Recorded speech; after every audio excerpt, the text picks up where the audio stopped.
আমার থেকে কিছু টাকা আছে, এগুলো দিই। আপাতত আপনি কি করবেন? গাড়ি ভাড়া দিয়ে বাসায় চলে যাবেন। আসসালামু আলাইকুম প্রিয় সন্দীপবাসী। মানবতার আজ এই দুরবস্থা আমাদের সন্দীপে এসে পৌঁছেছে। এক অসহায় বৃদ্ধ মা, তার ছেলে তাকে দেখতেছে না, অসুস্থতার কারণে মেডিকেলে আসছে, তার কোনো টাকা পয়সা নাই। সন্দীপ মেডিকেলের ম্যানেজমেন্ট কিছু টাকা টমাটো দিয়ে কোনোরকম চিকিৎসা করতেছে, তার অসুস্থ ওষুধ খাওয়ার কোনো টাকা নাই, একদম অবস্থা খারাপ। আপনি কিছু বলতে চান? বলেন।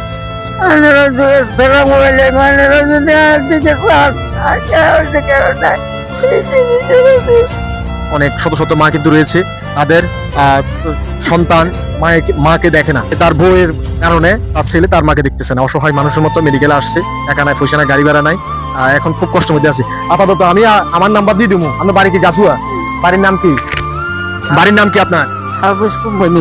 আমি উপরে নাম্বার দিয়ে দেবো, আপনারা যতটুকু পারেন একটু সহযোগিতা করবেন। আমার পক্ষ থেকে আমি ওনাকে যতটুকু পারি কিছু টাকা দিই। ওনার গাড়ি ভাড়া পর্যন্ত নাই, ওনার বাসা যাওয়ার জন্য। আমার থেকে কিছু টাকা আছে, এগুলো দিই। আপাতত আপনি কি করবেন?